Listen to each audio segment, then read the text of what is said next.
Bill Gillespie worked as a CBC and radio and television journalist in Newfoundland for 12 years.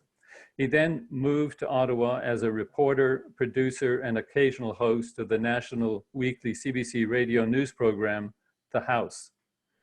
He was later a national radio reporter for CBC radio out of Toronto. He spent 6 years as a CBC security correspondent. He has been the CBC foreign correspondent in Moscow and Afghanistan, and has won numerous journalistic awards. Bill completed an MA in history at Memorial University and turned his thesis into a book. It's called The Class Act, an illustrated history of the labor movement in Newfoundland and Labrador, and copies are available through Boulder Publications. So I now pass the evening over to Bill Gillespie and his presentation, Against All Odds, the surprising success story of the Newfoundland and Labrador labor movement. Bill, it's all yours. Thanks, John. I'm very happy to be here again.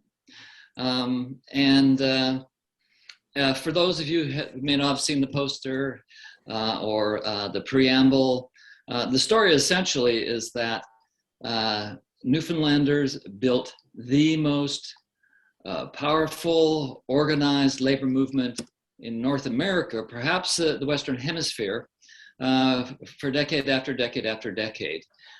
So the title on the poster is called Against All Odds. And John, I cannot see myself anymore. I'm seeing Historical Society logo. But that may be what this may be the way it is. I'll change it. Is that better? Oh, well, I can see you. I'm just not sure what people are seeing. Anyways, I'll leave that to you. I can see you. Okay. So why do I say against all odds? And the obvious reason for that is that Newfoundland Labrador, for most of its history, if not all of it, has been a rural economy. And that's simply not the place where unions thrive. They thrive in big cities. They thrive in industrial economies where there's millions of people living together, and they're numerous, and that's where unions are most numerous, most effective. So it's no surprise, given those parameters, that the modern labor movement as we know it began in Europe, first with the Industrial Revolution in England, and then spreading to continental Europe, and eventually to the US and Canada and Mexico, although much later to the Dominion of Newfoundland. Because there were no factories of any size in Newfoundland until 1897, when the first pulpwood factory was built in Botwood, followed 12 years later by the paper mill in Grand Falls. So as you all know, for 400 years, the dominant industry in Newfoundland was the fishery, the dominant industry by far. Obviously prosecuted by fishermen in small boats, strung out again, as we all know, over 6,000 miles of coastline in 1,200 communities, mostly small. And moreover, individual families, like not factory floors, not the factory, were the basic fishery work unit. So that would seem to be a hopeless challenge for any union organizer. But there were similarities between Newfoundland and Europe, particularly in that the obvious gulf between the classes, between the wealthy, between ordinary people, and they were just as obvious in Newfoundland as anywhere. In Newfoundland, we all know about the truck system, and that was kind of the daily evidence in Newfoundland that of those differences. So it was a daily reminder to fishermen and their families that, on the one hand, the truck system was essential to their survival, and on the other hand, periodically it left them in poverty, wholly dependent on their local merchants. But even though the odds were stacked against them, the game was stacked against them, when they felt the circumstances either demanded it or there was a question of survival, just backs pushed up against the wall, they have a history of acting spontaneously, getting together to take collective action. And there are many examples of this in the historical record. I'll just cite one, for example, and that is the Sealer Strike of 1832. So the flashpoint for that was a unilateral decision by the merchants in Harbor Grace and Carbonear to stop paying cash wages to the fishermen that crewed their sailing ships for the annual seal hunt. So the merchants announced that they were going to instead pay the fishermen in credit notes, which of course they could use at the merchant's general store. This had potentially catastrophic implications for fishermen because the seal hunt was about the only opportunity they had in any one year to earn cash. And because if a family could accumulate enough cash, they may not be able to escape the truck system, but they could free themselves to some degree from it. So the reaction to that announcement was that one January morning in the winter, about 2,000 or 3,000 fishermen in the Harbor Grace Carbonear area and their families, they pushed back. And they organized a march to a local landmark. I'm not sure if it's still called Saddle Hill, but it was called Saddle Hill then. It was a big deal. They were preceded by fife and drum. When they got there, of course, we'd expect there was a very fiery meeting. And the fishermen elected a leadership group. And they declared their new organization, the Fishermen of Carbonear and Harbor Grace. Fast forward another month, they have a second meeting. They return to Saddle Hill. This time, they had demanded the attendance of the sealing masters. Some came, some didn't. Those who did come were asked to read out the contracts they were going to sign with the fishermen. And those who said they would pay cash were cheered. The ones who had the courage at that point to say they weren't were booed. And later, and of course, many masters did not show up. So later, though, the masters who said they were still going to pay credit, ones didn't show up, they were subjected to a campaign of harassment, to threats, terrifying so-called night visits, property damage, even beatings. For example, the most prominent merchant in Harbor Grace at that time was a man named Thomas Ridley. And his schooner was called the Perseverance, and that was singled out for special treatment. So one night, a mob of fishermen, armed with hatchets, saws, guns, came aboard the Perseverance. They hacked it, they slashed its riggings, its masts, its yards, its gaffs, and the campaign of intimidation went on for a month until every merchant agreed to pay cash. The Fishermen of Harbor Grace and Carbonear was not an endearing union, but spontaneous strikes continued to happen, again in Harbor Grace and Carbonear in 1838 and 1842, in Brigus and St. John's in 1843, and no doubt in many, many other locations in the country that simply not recorded in the written record. But it was in St. John's, though, that the first seeds of a true union movement were sown.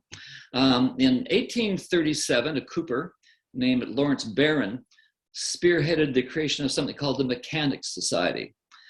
So by that time, St. John's had grown from a village into a small town.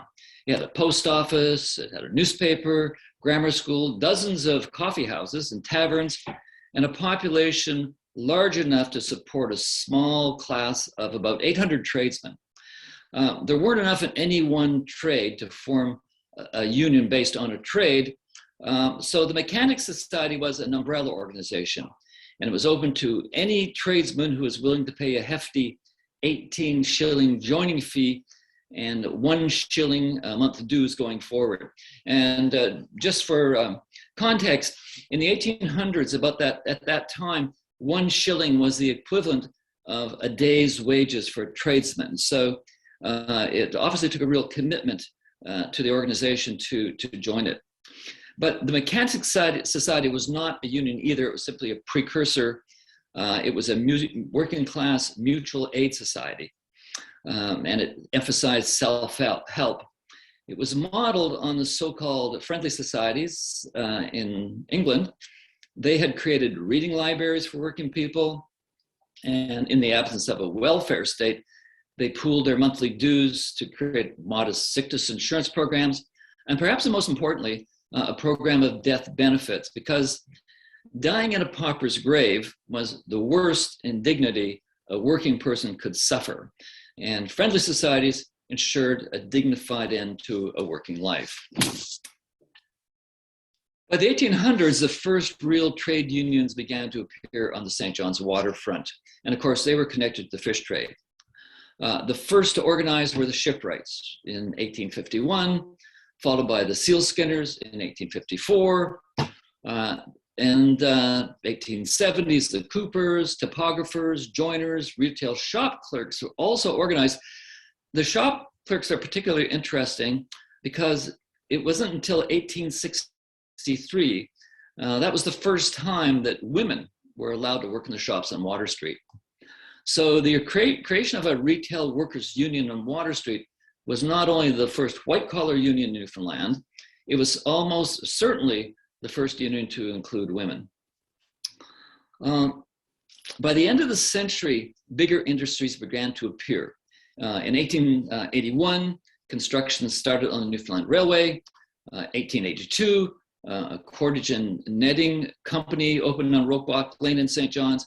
In 1884, a huge floating dry dock was built in the St. John's Harbor. And as a result, the composition of the Newfoundland workforce began to change quickly. At the beginning of the 1880s, 82% of the Newfoundland workforce were fishermen. Just 10 years later, that had dropped to 64%. And with more industry came more unions. By the turn of the century, blacksmiths, cab drivers, truckmen, boilermakers, tinsmiths, plumbers, shoemakers, bankers, teachers, stenographers, drapers, molders, painters, miners, and telegraphers had all formed unions. And also, there were at least 49 recorded strikes on a range of issues, including higher wages, union recognition, safety, scab labor, working conditions, and pushback against wage reductions. But something else had also changed. The fish merchants in St. John's had come to dominate the fish trade. Outport merchants were reduced pretty well to mere middlemen, and now there was a class of homegrown capitalists with growing pools of capital, which they used to open factories, mines, and fish processing plants on the St. John's waterfront. And in addition, foreign capital began to arrive. The Newfoundland Railway, the St. John's Dry Dock, which I've already mentioned, a new iron mine in Bell Island. And instead of working in small shops at a single trade, increasingly scores of workers, skilled and skilled, were working side by side in large industrial, unionizable, if that's even a word, enterprises. And on July 15th, after all this activity, in 1897, the Newfoundland labor movement introduced themselves with a Labor Day parade. It was their greeting card, an event one journalist called one of the finest sights ever witnessed in the city. And along with international capital came union orders from the Trades and Labor Congress of Canada and the American Federation of Labor. In 1910, an organizer named Hugh Robinson, he was from the Journeyman Tailors Union of America, and he came to St. John's because one of the tailor shops in one of the Water Street stores had asked him to come and organize them. And Robinson was astonished at the large number of unions that Newfoundlanders had organized on their very own without any outside help. And when he got back to the mainland, he spread the word to other international organizers, many whose local unions that might be organized or might be interested in affiliating some of those unions in St. John's. By 1914, the Printers Union, the Boot and Shoe Workers Union, the Bricklayers, and the Masons were all affiliated with internationals. The International Brotherhood of Papermakers helped organize the new paper mills in Grand Falls and Corner Brook. And even more surprising, though, of course, was that fishermen in the outports at about the same time were also organizing. Surprising because there were no factories in the outports.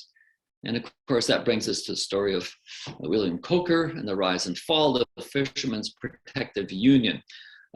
Suffice to say, the FPU was a labor union, but it was also a social movement.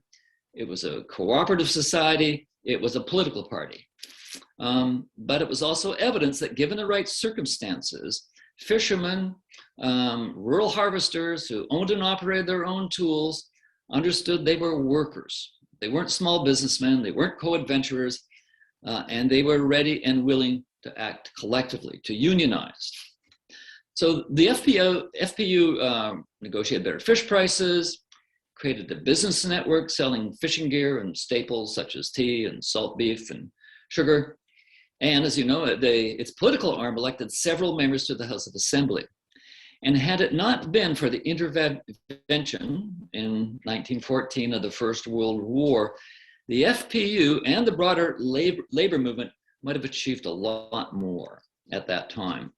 Instead, the war to end all wars destroyed both. First, the FPU. Coker was a fierce supporter of the mother country.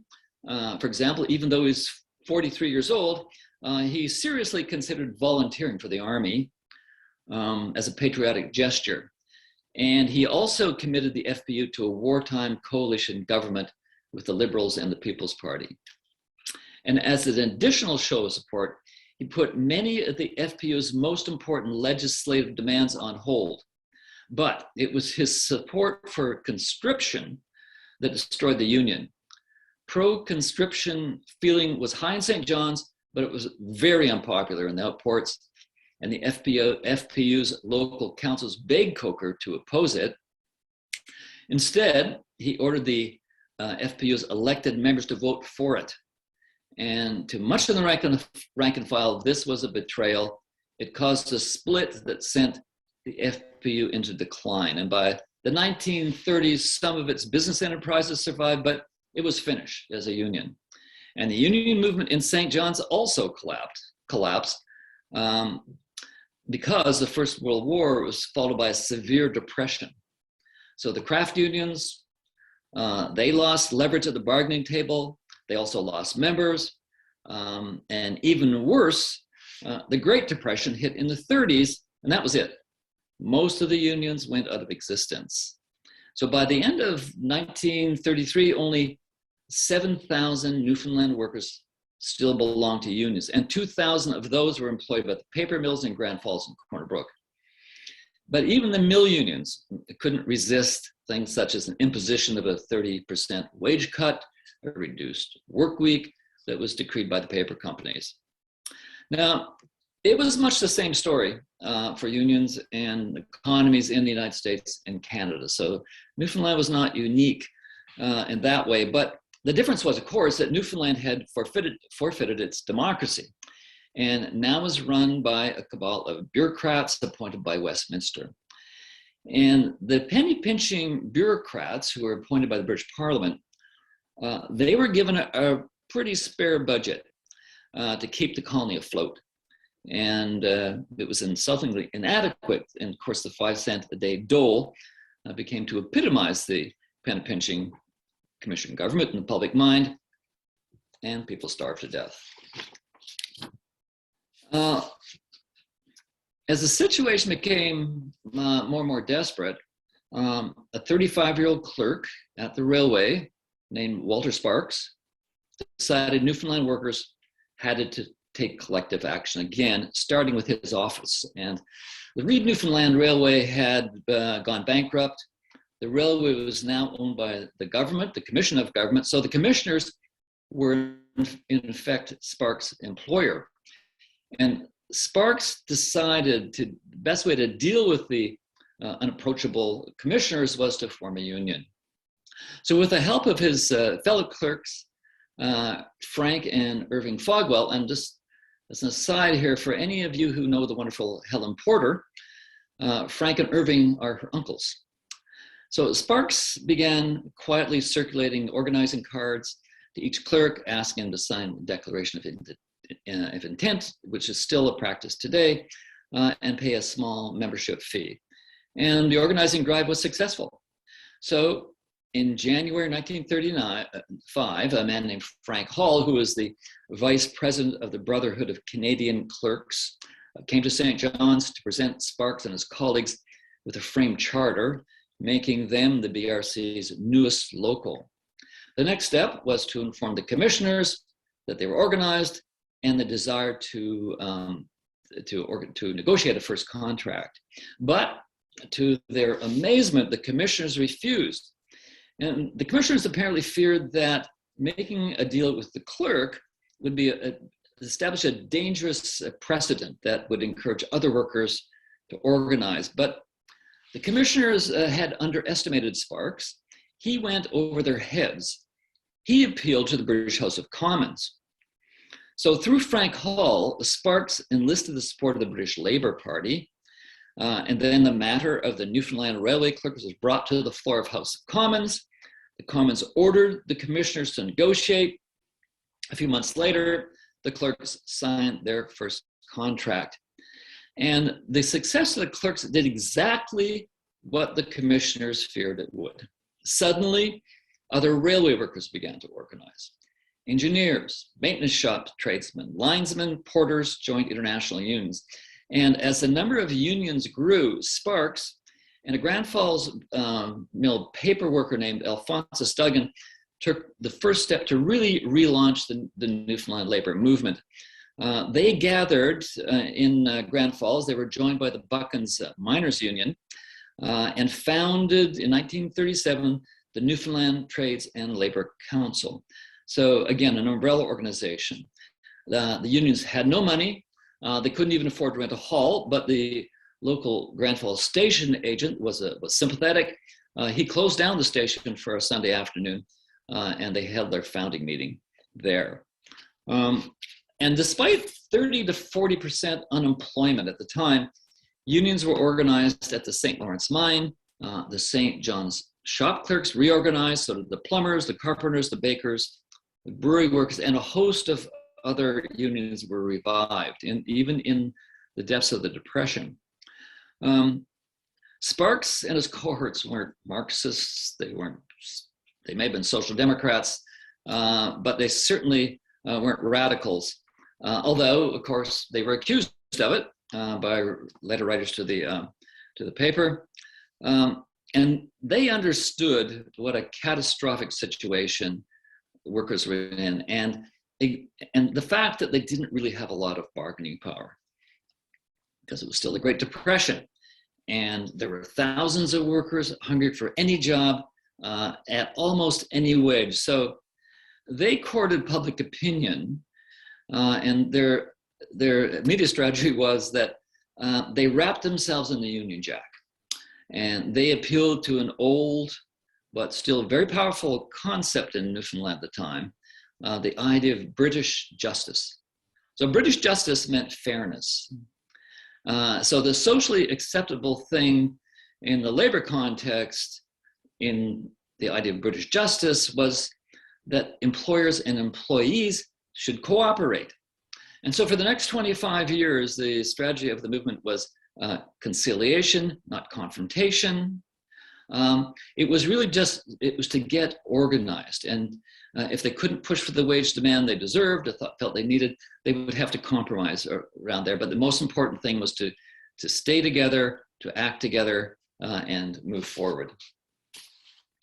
And of course, those 25 years after the formation of the Trades and Labor Council included the Second World War. And just as they had done in the First World War, the labor leaders canceled the Labor Day parades, they suspended organizing work, and they embraced the war effort. So 8,000 of the island's 40,000 men between the ages of 20 and 40 volunteered for military duty. And when the war ended, Newfoundlanders focused their attention on the referendum that was going to determine their future. Confederation with Canada, continued British rule, or a return to independence, and led by a charismatic journalist with a pro-union bent, Joey Smallwood. Well, the rest is history. Confederation and Smallwood, when it came to the labor movement, bestowed immediate benefits to the labor movement. Smallwood appointed an electrician named Charlie Ballum, and he was also a former founding member of the Trades and Labor Council. as his labor minister. And he instructed Ballum to make his top priority the creation of a new Labor Relations Act. So Ballum in turn sent Irving Fogwell, who was, by the way, also, besides being a railway clerk, an accomplished published poet, who Harold Horwood once kind of praised as possibly too good for Newfoundland. Good old Harold. On a worldwide fact-finding mission to get the best possible Labor Act. The result was a very pro-union act that made organizing easier. It compelled employers to negotiate with unions and embedded every aspect of labor relations in law. But ironically, what looked like a gift horse turned to be a Trojan horse because the codification of labor laws was so legalistic. It was beyond the reach of many rank and file union activists who had become executives in their local unions, and some of whom had never completed high school. But on the other hand, with Joey Smallwood in power and a labor guy who needed union activism anyways. But inevitably, complacency developed. By the mid-1950s, the Labor Federation president at that time, Frank Chafe, was complaining that there was so much apathy in the rank and file that even the officers who had been elected to terms in the Federation of Labor were failing to complete their terms. So union membership stagnated, and perhaps even more important, union leaders were not asked by journalists anymore to comment on matters of public interest. They lost their public profile. They lost their clout. Still, Joey is premier, so what could possibly go wrong? Well, we all know the IWA strike. Because as much as Smallwood valued his past as a union activist, he valued his hold on power more. He drove the IWA out of the province.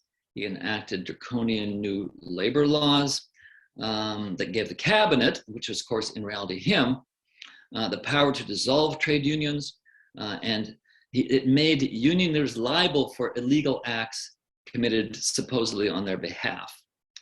So once again, after reviving the Newfoundland labor movement, again went into decline. And by 1965, it was at another low point. Membership had been cut in half. But this time, it wasn't for a very long time. The social and political activism of the 60s was reshaping the world. It was reshaping Newfoundland. Suddenly, civil servants, teachers, nurses, hospital workers were unionizing, and so were miners and construction workers reorganizing. The two big breakthroughs, of course, were in the public service and in the fishery. In 1970, St. John's lawyer Richard Cashin and Father Des McGraw met in Toronto with the executive of the powerful Canadian Food and Allied Workers Union. And in return, for a promise of 10,000 new members in just 2 or 3 years, the CFAWU agreed to pony up $50,000 for an organizing drive.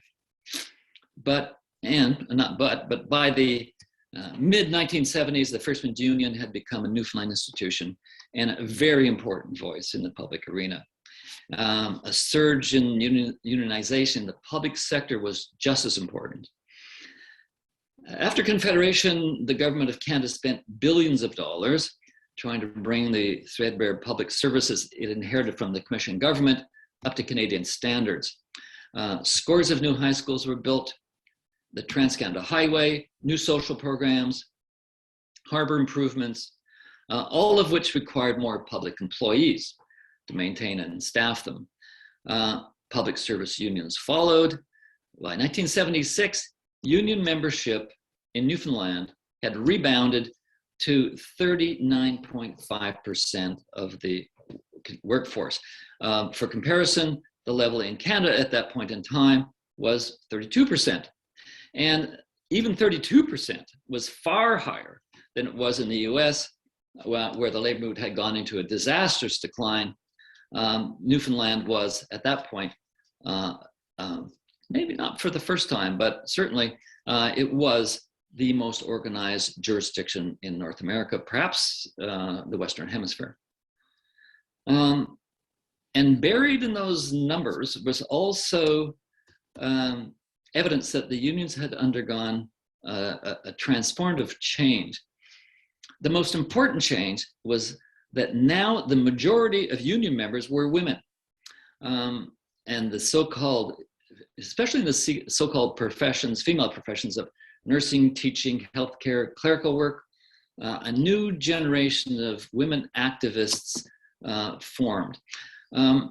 It's also worth mentioning that besides employers and organizing and bureaucrats, that these women activists also had to deal with male union leaders who'd been used to running the show for many, many years and weren't happy about having their leadership challenged. I remember in the 1970s when I was assigned by CBC's Here and Now to cover the annual branch meeting, a convention of the Canadian Union of Public Employees in Newfoundland, and as CUPE, as we all know it.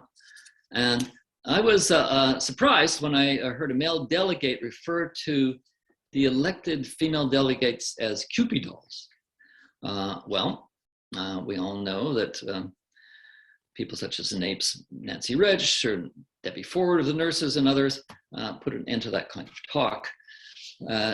And I'd just like to note here also that Nancy Rich is the most celebrated and was the most influential labor leader that Newfoundland ever produced. She was not only a key figure in the transformation of NAPE into a progressive union and a force in the life of the province, she became an important figure nationally and internationally as well. She became the vice president of the Canadian Labour Congress, the go-to spokesperson for the CLC, really in the 80s. She was also elected the vice president of the International Confederation of Trade Unions in Brussels, where she headed its Women's Committee. She received the Order of Canada, the AFL-CIO Human Rights Award, and perhaps the honor that meant the most to her was an award from the South African Trade Union Federation for her work in building the international coalition in the fight against apartheid. So in addition to the gender shift, a typical union member was no longer a blue-collar worker either. University professors with PhDs, degree-toting civil servants, teachers, nurses were streaming into unions. And ironically, Joey Smallwood could have taken some credit for it, although I never really heard him do that. Smallwood's many failed attempts to turn Newfoundland's rural economy into an industrial economy are well known. But in the 1960s, Smallwood struck up an unlikely friendship with the renowned Harvard economist John Kent Galbraith. And Galbraith advised him that the way to deal with underdevelopment was what he called a massive infusion of education. Now, massive, as you know, was a word that appealed to Joe Smallwood. At Confederation, Newfoundland's education system was in a massive shambles. Only 57 of 2,357 teachers at that time had university degrees. But since Confederation, federal money had paid to build dozens of new high schools, trade schools, and a fisheries college, but there was still no university. So taking Galbraith's advice, Smallwood went into action in typical Smallwoodian fashion. He decided to transform the tiny Memorial College in St. John's into a first-class university. First of all, he hit up wealthy businessmen and corporations that bankrolled his Liberal Party. He job-boned them into paying to build new student residences. Then, so the university would be accessible to Newfoundland's best and brightest and best young people, no matter what community they came from, no matter how rich or how poor they were, he announced that all qualified high school graduates would receive a free tuition. And then, to make it truly free, he announced that all students from outside St. John's would be paid a salary equivalent to 1 year's residence fees, which of course included a meal ticket for 3 times a day in the cafeteria. There were then, at that point in time, only 2 jurisdictions in all of North America that had universal free education: Newfoundland and Cuba. And of course, full disclosure, I was one of the people who benefited from all of that. I lived in Blackhall House. After 4 years, I graduated with an English degree and having to pay off a very unmassive $900 student loan for 4 years of education. More importantly, that generation of university students became the next generation of union leaders. So no longer were union negotiators hopelessly outgunned at the bargaining table by hired corporate specialists or senior Treasury Board bureaucrats with law and accounting degrees. So that really tipped the tables, if certainly evened them, if not tipped the tables. But paradoxically, even though Smallwood had done more than anyone to ensure the emergence of the most prosperous, entitled generation of Newfoundlanders ever, they soon became instrumental in chasing the only premier Newfoundland had ever known out of office. And of course, that's another story. But the old non-confrontational tactics, where unions tried to portray themselves to the public as respectable and good partners, and that was all kicked to the curb. Fraser March, Nancy Rich, Earl McCurdy, Debbie Forward, and just to name a few. They pushed hard. They did not fear confrontation, and they were effective. And the surge in union membership at that point in time, in the 70s and 80s, being what it was a common feature of the Canadian labor movement. So it wasn't just in Newfoundland that unions were growing and coming back. So by 1985, 35% of the Canadian labor force was now organized, were union members. That was, at that point then, double the number in the US. But all of that really paled in comparison to what Newfoundlanders had done. By 1983, the birth of the Fishermen's Union and the creation of the public sector unions combined to push union membership in Newfoundland to an astonishing 57.6% of the workforce. So think about that. There are many people in the workforce that can't be organized. Confidential secretaries, managers, gas station owners, convenience store owners. There's a very, very long list that can't be organized. You could make an argument that 57.6% is almost like anyone who can be unionized is a union member. So having succeeded in organizing almost the entire workforce, the next phase was to consolidate the gains. In the 1980s, though, just about that time, Canada was in the midst of the worst economic crisis since the Great Depression. Inflation was running at 12%, unemployment was also 12%, and there was more than 1.5 million Canadians at work. And so just as the public services were getting established, the governments their members work for were hit with a double whammy. The population was growing, therefore government expenditures were increasing, but tax revenues were shrinking. And more than 1 million people were collecting unemployment insurance. So the governments at all levels responded by limiting free collective bargaining. Prime Minister Trudeau took the lead. He took away the right to strike and bargain collectively from public service employees. 2 months later, Premier Brian Peckford followed suit. He passed a law capping annual wage increases for public employees at half the inflation rate.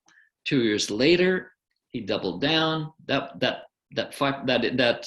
capping was supposed to expire after 2 years, but 2 years later, he brought in another law that wage increases would be capped at 0. He also helped out companies in the private sector. For example, the Labor Board had found that the Wabush mine owed its workers $750,000 in back wages that Wabush hadn't paid. Peckford overturned that. He overturned a similar claim by the Fishermen's Union against Fishery Products International. And he also came to the rescue of Bowaters, which owed its employees apparently $6.7 million in back wages. That too was forgiven. And so it went, and the province was hit by a decade of strikes and lockouts. And when Peckford was ousted, then came Clyde Wells, the most fiscally conservative premier Newfoundland had ever seen, and he doubled down on Peckford. And then, of course, on top of that, the fishery collapsed. But with smart leadership, with a determination to stick together, the unions weathered every storm, even that one. So, where are we at today? Well, we're certainly not near the organizational high of 1983, when 57.8% of the labor force were union members. The fact is that union density, as the economists call it, has declined almost everywhere in the world. In the USA today, just 10% of the workforce is now unionized. Mexico, 12%. Even the UK, where unions were first founded and started, the movement got its start. Today, just 23% of workers are in unions.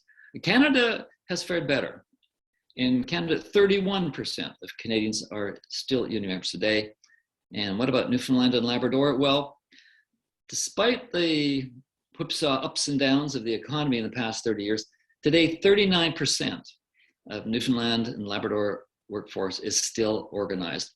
And the distinction of being the most organized jurisdiction in North America, which Newfoundland has had for many, many decades, and these days often bounces between Quebec and Newfoundland. So as of today, Quebec has a 40% union density, Newfoundland 39. Who knows where that will go. So the movement in Newfoundland is still strong, but the question still is, I guess I've taken a long time to get to it, is why? Why did a province with chronic labor surpluses become the most highly organized, the most militant union jurisdiction in the Western Hemisphere? There are a few theories. One is that with a very small population scattered over an area which is 3 times the size of the combined Atlantic provinces, that Newfoundland has to employ more public employees to deliver the same level of services as the rest of Canada. There's some truth in that, but the logic is that since the public sector is the most highly organized sector in the economy, it would follow that union membership in Newfoundland and Labrador would be high, but that hasn't always been borne out. For example, according to StatsCan in the mid-80s, when the province hit its peak in unionization, 96 of every 1,000 in Newfoundland and Labrador workers were employed by municipal, provincial, federal governments. But that was less than the Canadian average, which was 108 per 1,000, not 96.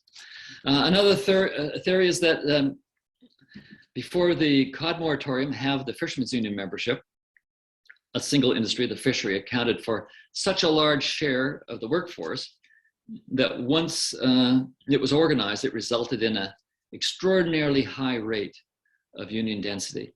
But the explanation doesn't stand up either, because long before the creation of the Fishermen's Union, even in 1949, when Newfoundland joined Canada, Newfoundland was already the most highly organized union jurisdiction in North America.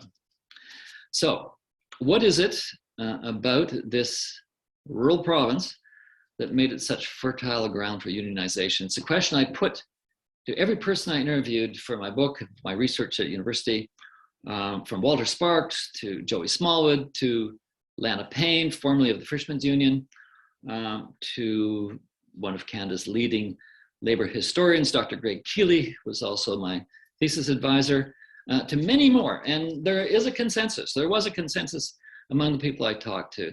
And that can be summed up, and I can't remember who actually quoted this phrase to me, or perhaps they've made it up. But it is summed up in the phrase, you can't pull your boats out of the water by yourself. NAPE militant Dave Curtis, you may remember him.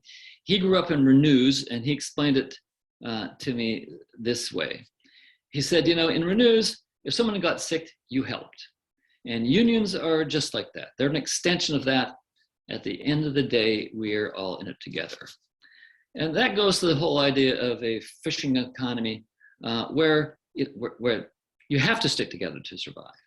And that appears to be ingrained. Certainly is the opinion of Dave Curtis, that's ingrained just in the ethos in Newfoundland and in people's DNA, I guess. Lana Payne, who is gone on for the Fishermen's Union, she's now vice president of Canada's largest private sector union, Unifor.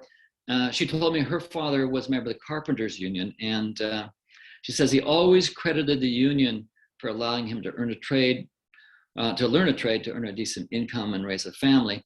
Lana believes that Newfoundland and Labrador's strong union movement arises from a long history of exploitation and then having to work together to survive. And again, says Lana, isn't that what unions are all about? Well, I agree with all that. Despite the ups and downs that Newfoundland Labrador movement has had, it's still strong. I know of no other place in Canada, other than perhaps Quebec, and I don't know a lot about Quebec, where union leaders are a part of the public conversation as they are today in Newfoundland.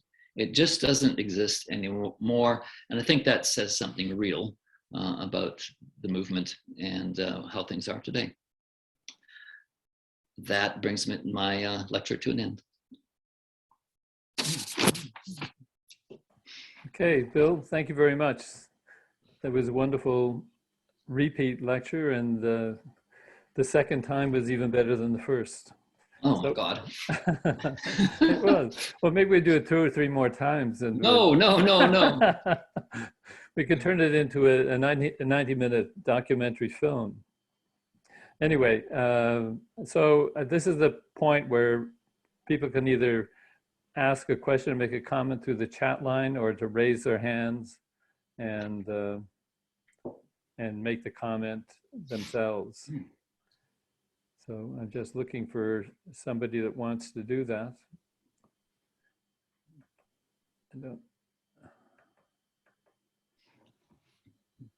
I don't see anybody, but I'm just going to say that one of the things that's in the public mind right now, and it's and you see it repeated, it's said among some economists and economic historians that we have entered into, since about 1980, running up to now, a period of dramatic inequality of income and wealth. And that the last time that we experienced something like that was between the years of 1880 and 1914. And some of these economists suggest that the way to control it is through something that's called modern monetary theory, which amounts to largely manipulating the currency. Another is that there is a need for not only for a fair income tax system, and also for a tax on wealth to help to settle this. But I would think that, I don't know whether you feel that it's really the labor movement also plays a major role in leveling the income and wealth factors in the economy. Yes, it does, because a unionized workforce retains wealth. Mm-hmm. So, if you don't pay your workers at, Bowaters or wherever, if you don't pay them, $25 an hour, if you pay them $15 an hour, where's the extra $10 going to go? Mm-hmm. It's not going to go, to build a road in Newfoundland or a school. It's going to go to um, Lloyd's of London or some bank in England. It's not so. So unions, are a system of retained wealth, and the more people you have empowered in that way, it's not only it's also in addition to that about working conditions and about safety and health, and it's a host of other things. But certainly retaining wealth is one. And in Newfoundland, it's hard to imagine, in taking the long view of a jurisdiction that has needed that more than Newfoundland. And thank God for a large labor movement, because I think that's whatever prosperity Newfoundland has got, unions are really responsible for a lot of it. Okay, I got a chat comment from Ann Budgell saying, thanks, Bill, especially for telling us about all the women who contributed and how Nancy Rich was a star labor leader. I wish she had written a book.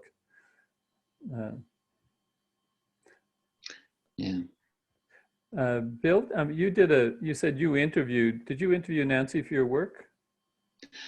No, I didn't, because Nancy had passed away before I really got down to that part of it. But I had talked to Nancy, and of course, and I think when I was researching my master's thesis, I talked to her, and she was, but she was always blunt and about it. But she was enthusiastic. I mean, she understood the value of having that story told more widely. And what happened with the book, which was then revised and republished some years later, that the Federation of Labor has used it as an organizing tool amongst its own activists.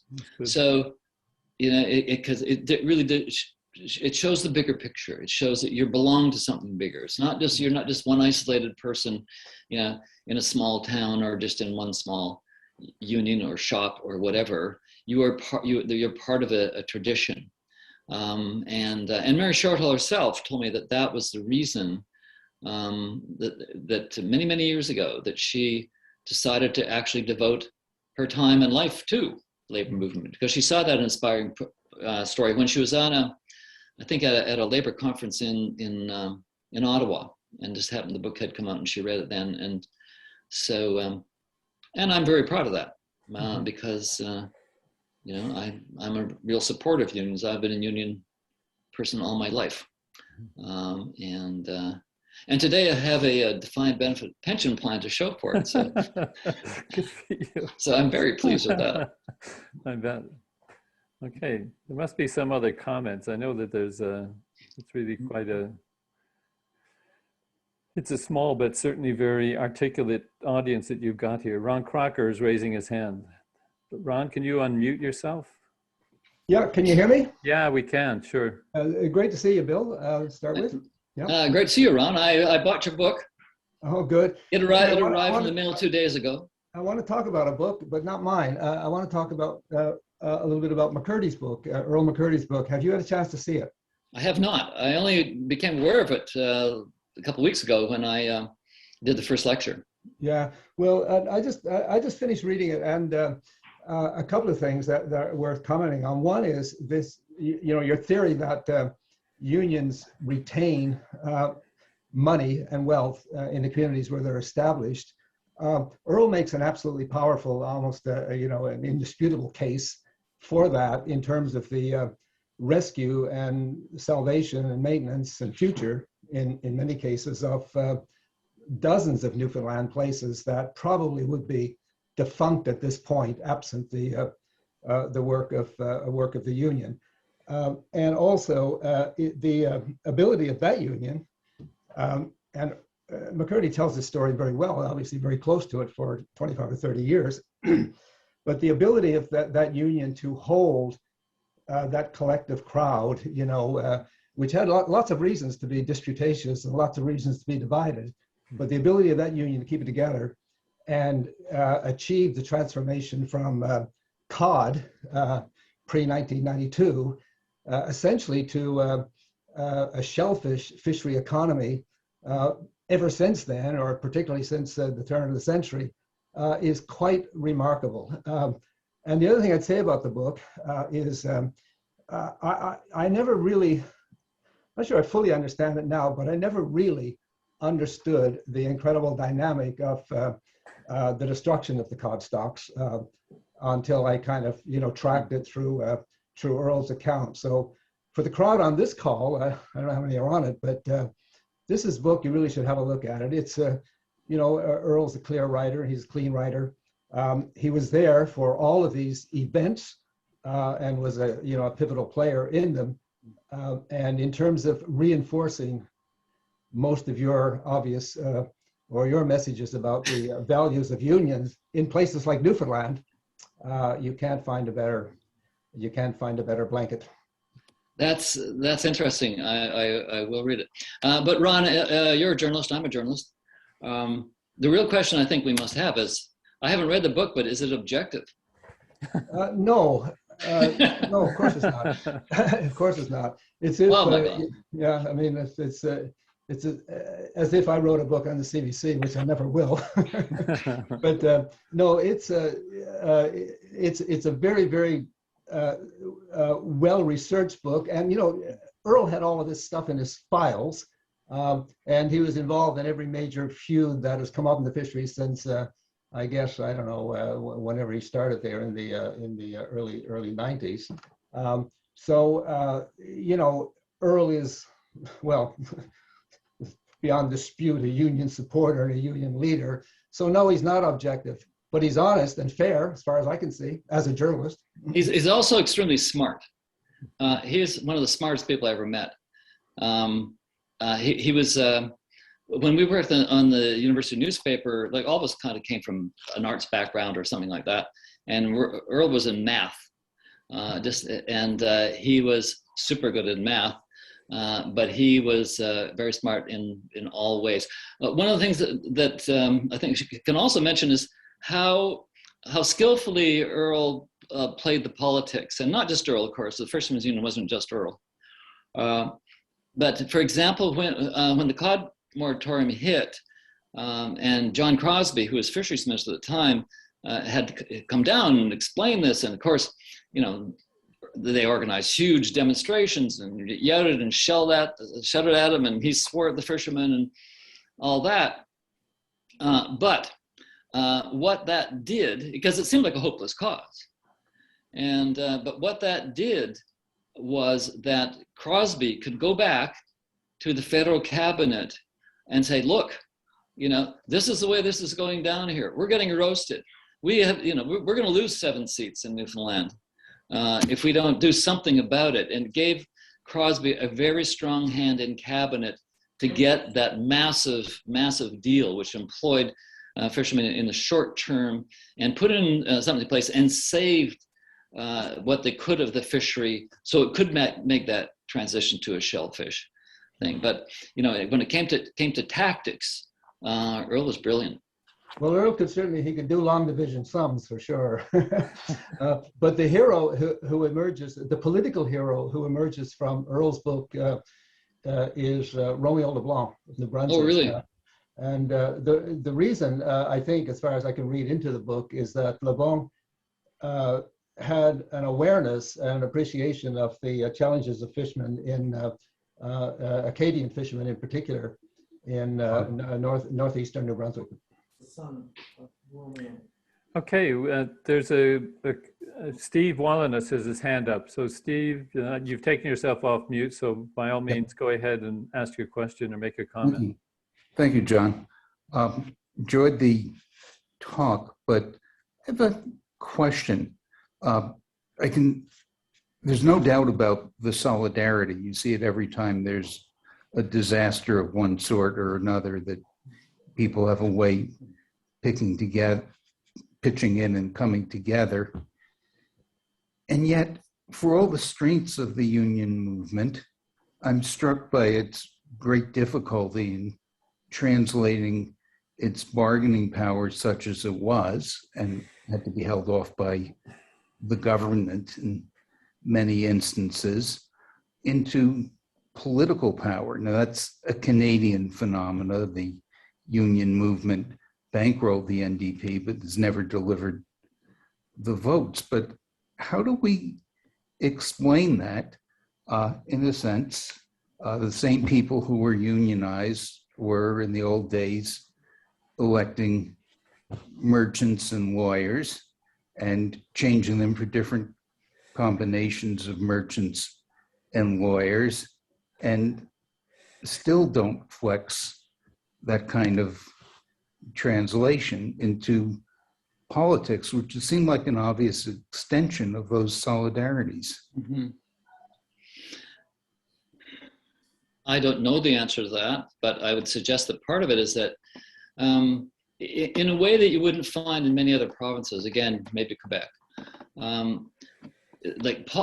the Liberal Party and the establishment in parties was so ingrained in the culture of the place. It's a pretty difficult thing to change. And the other thing is that if you're talking about union members, not the working class, as a whole, but if you're talking about union members, the purpose of unions is not politics.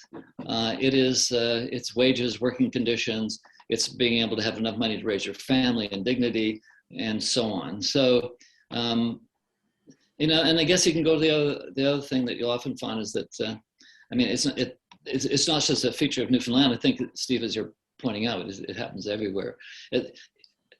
For us, for me anyways, logically, working people would organize and act together in their own interests, but it never does happen. I think there's too many distractions, for one thing. Yeah, if you start in a different place, it happened, but you have to have the conditions of European labor movements, and that's also history in terms of delivering the vote. There are more working class votes insofar as there are working classes left that go to right populist parties than to social democratic parties these days. Yeah. It still is a puzzle in terms of delivering, and there's a real weakness of some of those unions. I think of Earl's Union, Unifor, hasn't done Dominion workers much good, either past or present. Loblaw still calls the shots and jerks its part-time employees around. And it's strength to a degree, but only to a degree. Steve, I think some of there were at least reasonable arguments being made by Thomas Piketty in his book, Capitalism and Ideology. And you're probably familiar with that. But you may want to have a look at that too. He ends up dividing the electorate into what he calls the Brahmin left, the merchant right, and then the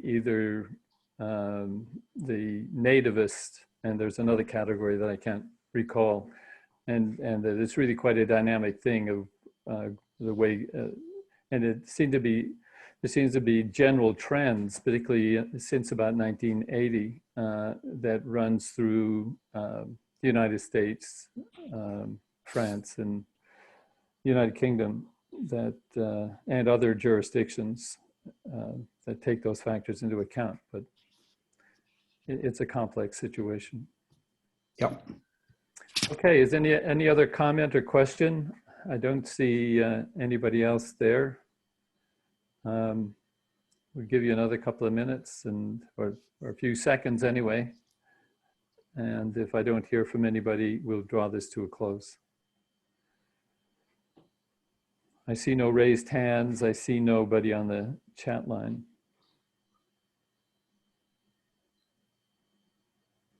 Okay. Well, it's a great pleasure for me to thank Bill Gillespie for his presentation. I'm sure you'll all join me in thanking him for what he's done tonight and the perspective that he's brought to the subject. This is groundbreaking work in Newfoundland and Labrador economic and social history. And we look forward to hearing more from him in the future. Okay, thank you very much, everybody. Thanks. Thanks, Bill. Thanks, John. Okay, bye-bye. Thank you.